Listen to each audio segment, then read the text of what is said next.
Welcome back to another episode of Rock Boys Football Dill. Sitting here Saturday afternoon, and it looks like this is the offensive line that Michigan is going to go into spring practice with. Obviously, a lot of buzz around Rocco Spindler, a lot of buzz around Pat Coogan.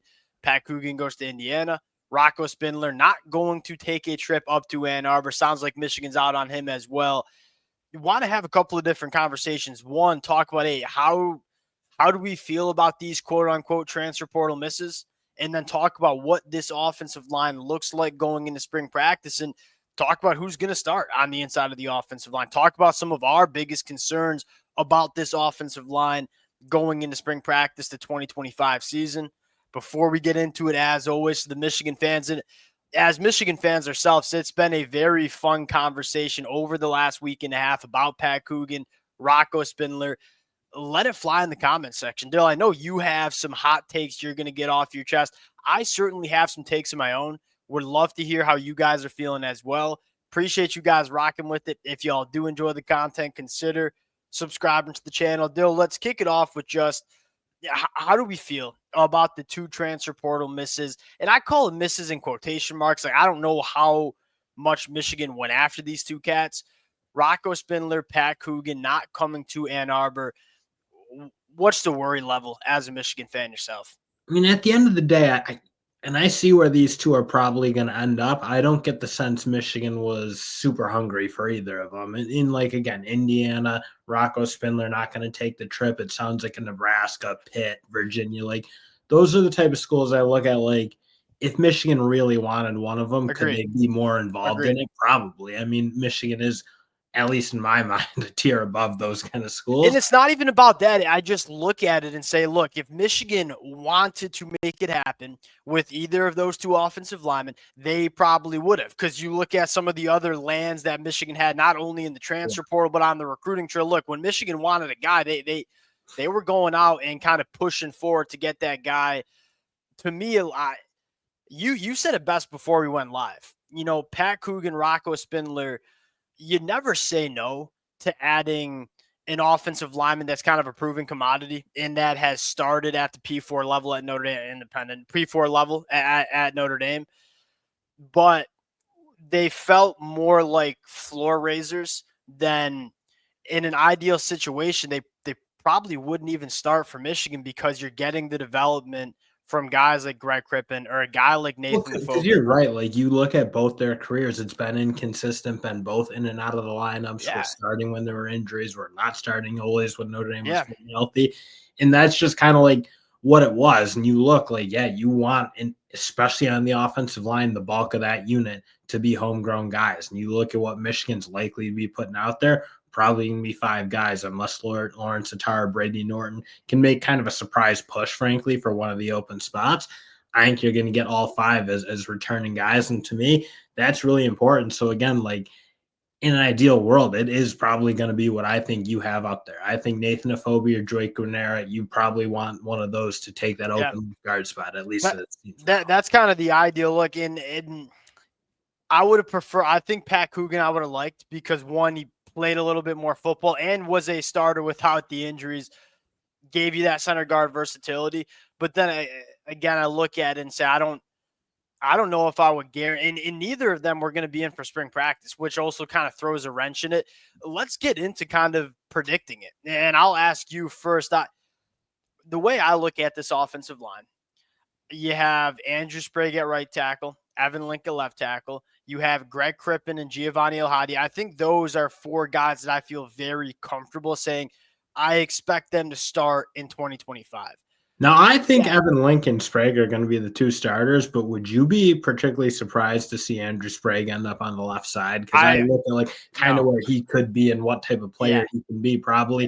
Not probably, a higher ceiling, I think, than Evan Link, who, again, certainly turned his game on, it felt like, towards the end of the year, but wasn't wildly consistent. I look at Andrew Sprague. I look at, a future potential first-round left tackle. Yeah, 100%. The athleticism, the length, all those kind of things you want. So that's probably my one quibble with your depth chart.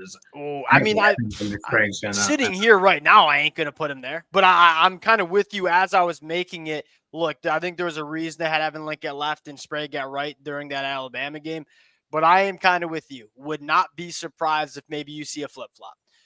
The guard spot. This is probably the biggest question mark you have for spring practice because, again, I look at Kripp and I look at Giovanni Elhadi, both of which cleaned up their game in a big-time way towards the back half of the season.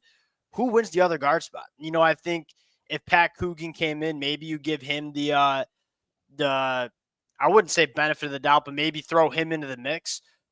If you were sitting here today from what you've seen from some of these guys, and a lot of it's just going off what we've seen from them in spring practice and what we know of them coming out of high school, who's taking that guard spot for Michigan heading into 2025?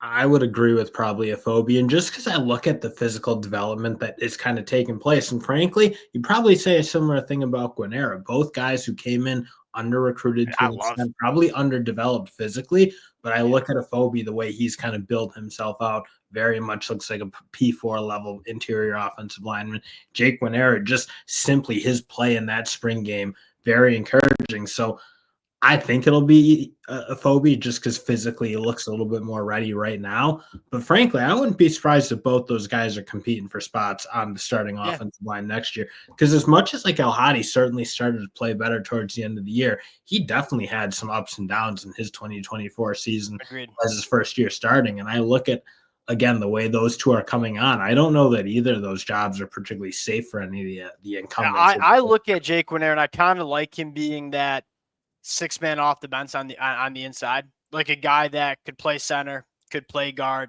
That versatility I like.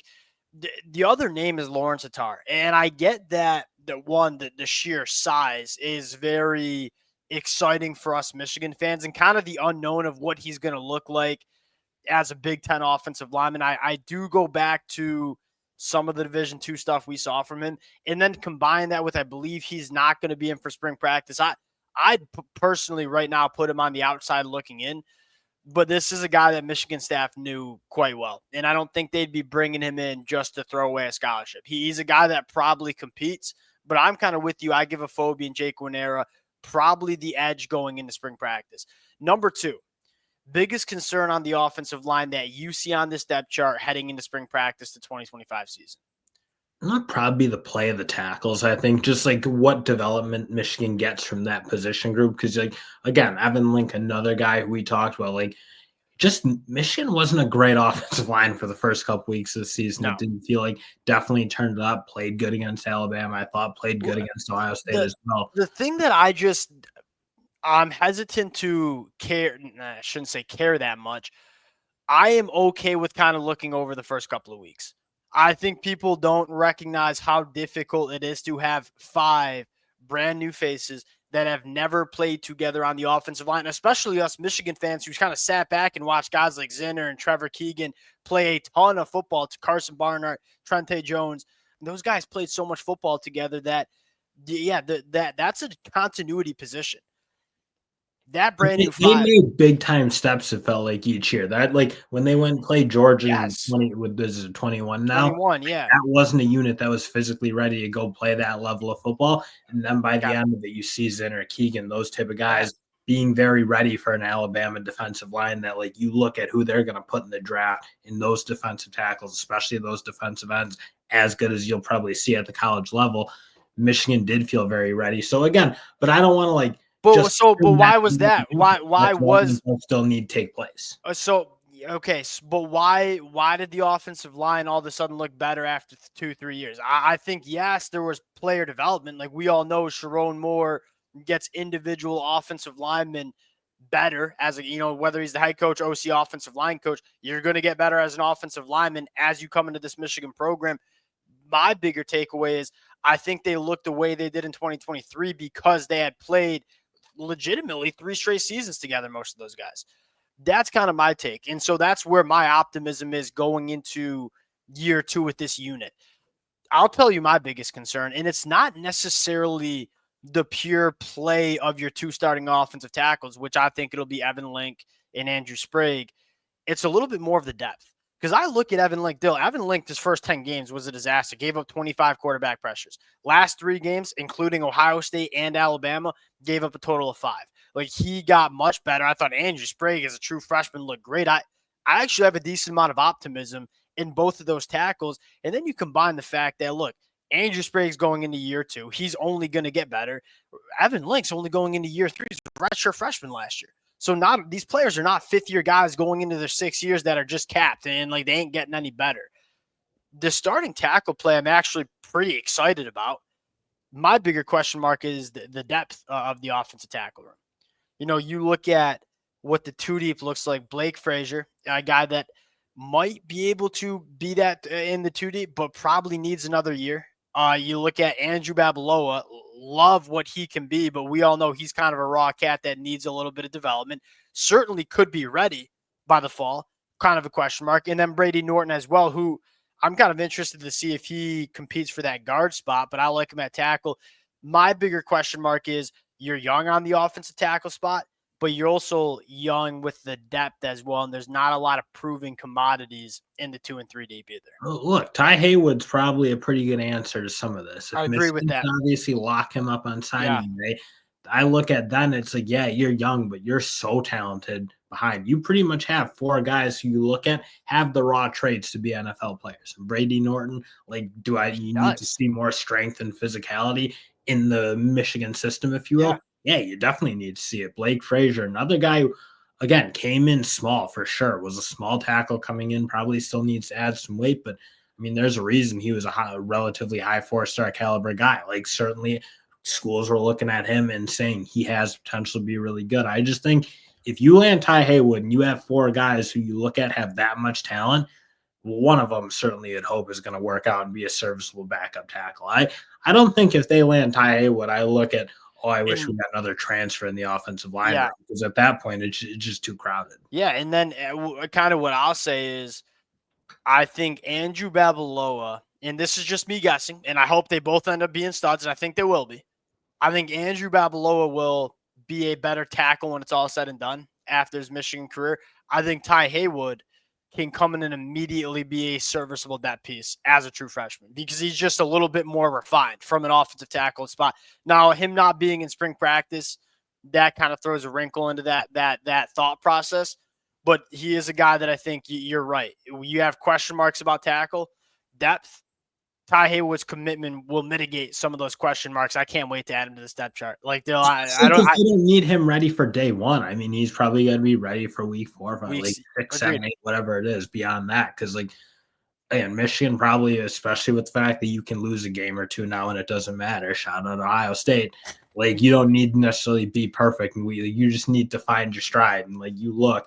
Ty Haywood and even Andrew Babaloa, like, who's to say he's not a guy who's very ready by the end of the year as well? Like, you see, like, guys in this, I don't know, we look at these bowl games and see how much better freshmen look in bowl games versus in the season.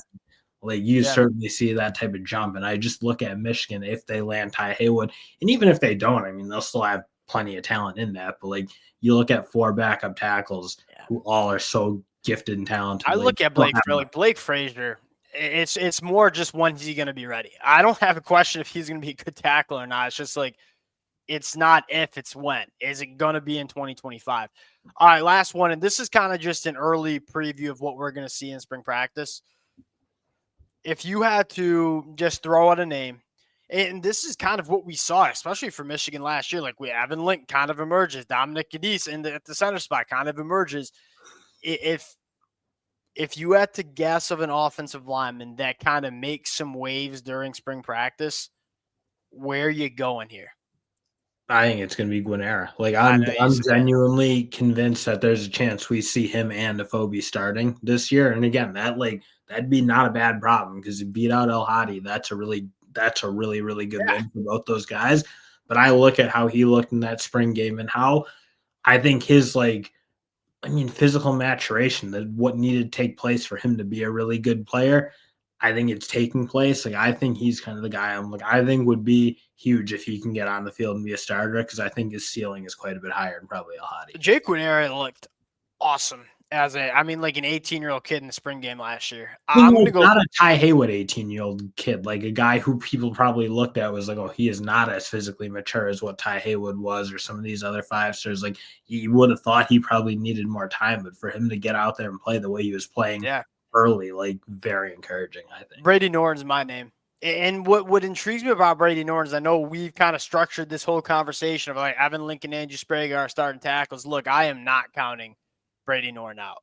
He is such a good athlete at the offensive tackle spot.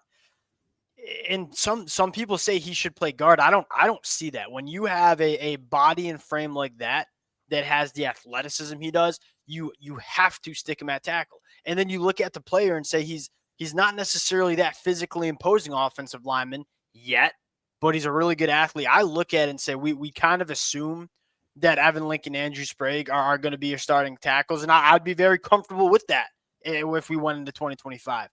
Watch out for Brady Norton. I know I like him a lot more than you, so we'll kind of see who's right on that one during spring practice. Big fan of Brady Norton and a guy that can play guard too, and so has a good chance to factor into the rotation at a couple of different spots. This will be a big storyline because we have this. We spent so much time talking about the pass catcher room about Bryce Underwood. Look, to me, if you wanna get the best out of Bryce Underwood year one, give him a good offensive line, give him a good run game. Bryce Underwood will do the rest. How's this offensive line look in 2025? It might be the biggest question mark us Michigan fans can have. Because I know Bryce Underwood's a gamer. I know Bryce Underwood's that dude. Can we give him the help he needs to be successful year one? That's probably the question. We'll sign out there. Appreciate you guys rocking with it again. To the Michigan fans, we'd love to hear how we're feeling about the offensive line. Appreciate you guys, and we'll talk to y'all later.